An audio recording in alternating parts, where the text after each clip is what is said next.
آپ نے ایک ایسے شخص کے بارے میں لوگوں کو مثال دیتے ہوئے ضرور سنا ہوگا کہ وڈا آیا سقراط وڈا آیا افلاطون۔ خیر ہم یہاں فی الحال سقراط کی بات کریں گے۔ سقراط ایک ایسا شخص تھا جو خود کو ہزاروں سال کے لیے امر کر گیا، جس کو لوگ ابھی بھی یاد کرتے ہیں۔ لوگ ابھی بھی کتابوں اور کہانیوں میں اس کا ذکر کرتے ہیں اور مثال دیتے ہیں۔ اتنے بڑے انسان کا دین و مذہب کیا تھا؟ اس سوال کا جواب کمنٹ سیکشن میں ضرور دیجیے۔ خیر سقراط گریک میں پیدا ہوا۔ یہ وہ دور تھا جب مختلف بتوں کو خدا مانا جاتا تھا اور ان کی پوجا کی جاتی تھی۔ آخر میں یہی بات اس کا جرم بنی اور وہ اپنے ہی ہاتھوں ہلاک کر دیا گیا۔ آپ دیکھ رہے ہیں وہ کون تھا اور میں ہوں آفتاب الرحمان۔ آئیے جانتے ہیں کیسے۔ انہی خداؤں میں سے ایک خدا وہ تھا جو کہ شہر کی حفاظت کے لیے مانا جاتا تھا اور جس کی پوجا کی جاتی تھی، جس کو دیوی ایتھنا کہا جاتا تھا۔ اسی شہر کی چوٹی پر ایک نوجوان لڑکا رہتا تھا جو کہ ایک سنگ تراش کا بیٹا تھا۔ یہ نوجوان جب کبھی اس مجسمے کو دیکھتا تو سوچتا کہ ایک پتھر کا مجسمہ ہمارے اس آبادی والے شہر کی حفاظت کیسے کر سکتا ہے۔ اسی طرح کے سوالات اس کے لڑکپن میں ہی اس کے ذہن میں جگہ بناتے رہے۔ خیر اسی طرح جب اس کا باپ پتھروں کو تراش رہا ہوتا تو وہ یہ سوچتا کہ ایک پتھر کی اتنی خوبصورت شکل کیسے بن جاتی ہے۔ باپ اس کو ٹالنے کی ہر ممکن کوشش کرتا اور یہ کہہ کر ٹال دیتا کہ تم ابھی بچے ہو۔ بہت بضد ہونے پر اس نے کہا تم یہ امیجن کرو کہ جو شکل تم نکالنا چاہتے ہو وہ اس پتھر کے اندر قید ہے اور تمہیں اسے آزاد کرنا ہے۔ اسی طرح سقراط نے اپنی ماں سے بھی پوچھ لیا، چونکہ کہ اس کی ماں ایک دائی تھی، ماں تم اپنا کام کیسے کر لیتی ہو؟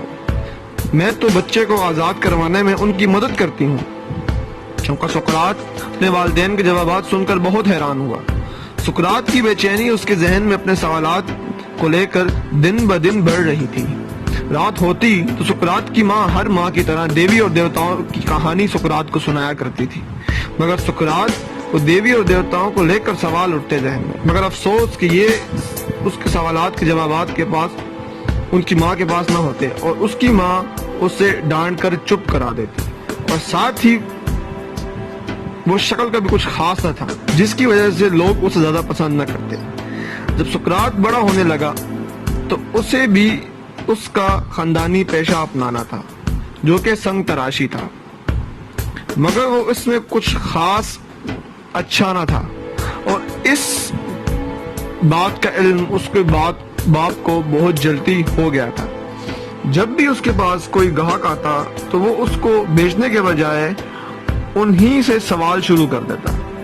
سقراط کا زمانہ ایتھنز کا زمانہ تھا۔ مشہور ایتھنز کا شہر اس زمانے میں بہت اہمیت کا حامل تھا۔ اس شہر کے مجسمے، کھیل اور جادوگری کرتب بہت مشہور تھے۔ لوگ دور دور سے ایتھن آیا کرتے تھے۔ اسی وقت سقراط ایتھنز میں مشہور ہونے لگا تھا۔ اس کی وجہ اس کی عادت جو کہ سوال برائے سوال تھی۔ لوگ اس کو مشغلہ لیا کرتے تھے اور اس سے لطف اندوز ہوا کرتے، مگر ایتھنز کے لوگوں کو ان کے دیوتاؤں کے بارے میں سوال کرنا پسند نہ تھا، اور یہی بات سقراط کو لے ڈوبی۔ ایک دن ایسا ہوا کہ سقراط اپنے والد کے ساتھ بڑے مندر کی تعمیر میں مدد کر رہا تھا۔ اس وقت شہر کے معزز سائنسدان کے ساتھ ایک شخص آیا جو کہ برسوں سے فلکیات کا مظاہرہ کرتا تھا۔ وہ کہتا تھا کہ یہ سیارے صرف پتھر ہیں، چاند بھی ایک پتھر ہے اور سورج بھی ایک پتھر ہے، یہاں تک کہ چاند کی روشنی بھی اپنی روشنی نہیں ہے۔ یہ شخص انیکزاگورس تھا۔ اس کا کہنا یہ تھا کہ یہ کوئی دیوی یا دیوتا نہیں ہے، یہ صرف پتھر ہے، پتھر۔ اس دور میں یہ سب معلوم کرنا کوئی عام بات نہیں تھی۔ انیکزاگورس کی یہ بات ایتھنز کے لوگوں کو پسند نہ آئی۔ جوری میں اس کو ملک بدل کرنے کا فیصلہ کیا، لیکن جاتے جاتے انیکزاگورس سقراط کو سبق دے گیا۔ سقراط کو ایک عقل مند آدمی سمجھتے ہوئے لوگوں نے اس سے پوچھا، کیا تم بھی سمجھتے ہو کہ سورج کوئی دیوتا نہیں ہے؟